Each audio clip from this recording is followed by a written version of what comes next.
when I feel emotionally paralyzed or emotionally constipated, guess what happens? My eating drops off. My desire to do PT drops off. So there's a lot of real consequences for getting paralyzed, emotionally. Welcome to the EQ Gangster podcast, where you will learn practical tools to grow your mental and emotional health and intelligence to be the best version of yourself, both at work and at home. It is real, raw, and transformational. The journey of emotional growth isn't easy, but it's worth it. I believe in you.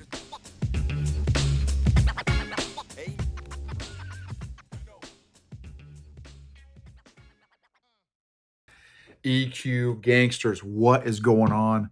So, episode for today is avoiding or processing. Are you avoiding your emotions or are you processing your emotions? And I have made the mistake, and just recently made the mistake, to avoid my emotions instead of actually process them. Now, what's great is I'm finding some different ways to, I don't know, maybe I don't know how I was going to say help process, but I think I'm even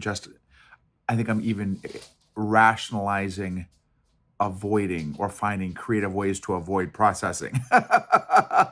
Here's what I mean. So, a recent episode I just did was on, fireplaces and how doing fire pit ops with my daughter, sitting by the fire with her and, piddling around with the fire and stoking the fire and stuff, campfire outside our house is like therapeutic. Like I love it. And it meets one of her love languages, which is quality time. And it's like I like zen out, right? I just go into like it's great prayer time, it's great thinking time.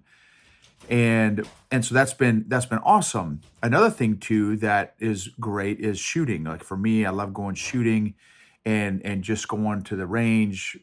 We got my wife got a shooting tree for where we live, and so it's great to just go out and shoot, practice different shooting drills, and also it's going to sound funny, but just load magazines, right? It's super cool. Also, it's kind of mindless, repetitive work, and it's great. Also, cutting wood, chopping wood. I just taught my daughter how to chop wood yesterday, how to hold an axe, and how to get the most out of each chop.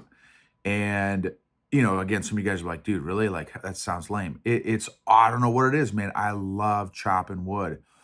Talking to one of my clients today, he said the same thing without any prompting on my end. He's like, man, I just love going out chopping wood.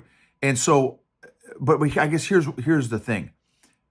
While all those things are great for maybe mental health or physical health or mental and physical health or mental, physical, emotional, and spiritual health, just I guess be aware and make sure that you're not pulling a noble and using some of those tools or coping mechanisms as a way to avoid doing mental or emotional work, or in some cases spiritual work, where you're actually processing, where you can actually process. So because all those things are great ideas, it doesn't take away from the need to do the actual emotional work of working through whatever the issue is that you're needing to work through.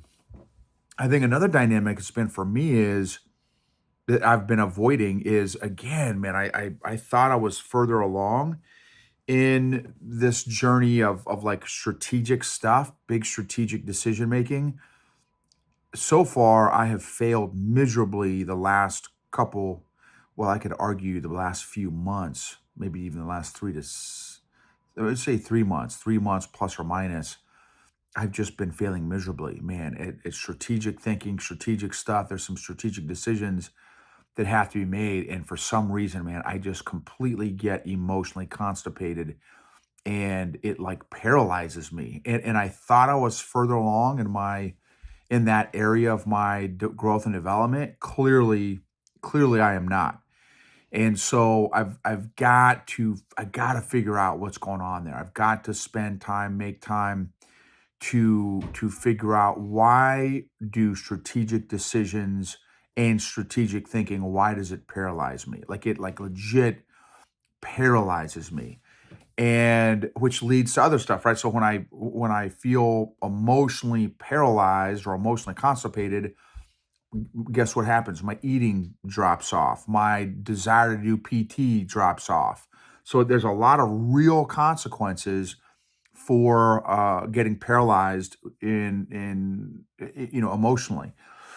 And so what's been great is, and helpful, again, these are more external things that help, is getting outside, going on a walk, again, sitting by the fire pit, chopping wood, doing some shooting drills, filling, ammo magazines and stuff. That's all great, helpful things just for movement and feeling some semi-productive.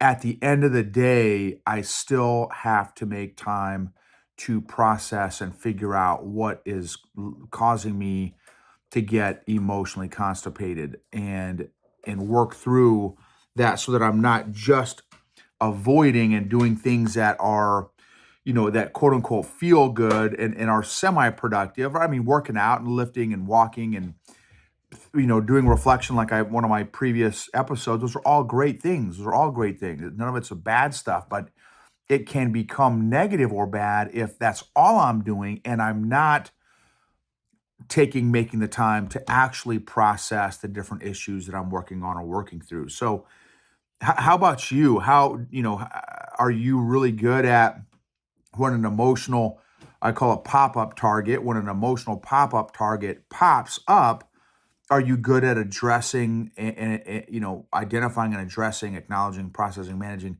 that target, or do you just avoid it and go and go somewhere else, right? And just try to pretend that that target didn't pop up, or that the target still isn't sitting there, which again, I have done. Well, I did it for 4 decades, and it's still kind of been what I've been doing. So I've got to get more intentional, that when those emotional pop-up targets pop, that I address them, and I don't run from them, and I don't avoid them like I did, again, for 4 decades. It was avoid and run from those, from those different decisions, or those different issues or situations.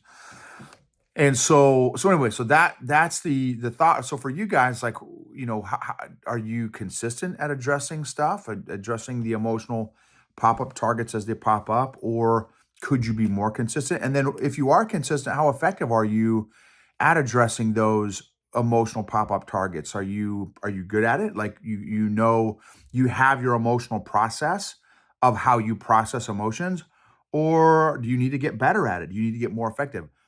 Are there certain issues, like for me, it's strategic decisions that have a pretty consistent track record of getting me emotionally constipated, or is it different things? Is it different areas, different topics, different intensity levels, or different triggers? What can you learn about your journey, in this particular area of avoiding, or actually leaning in and processing whatever it is that you might need to lean into and process. So anyway, hope something in there was helpful, or to be able to think through a little bit. How can you avoid less and lean in more and be more intentional at processing stuff that needs to be processed?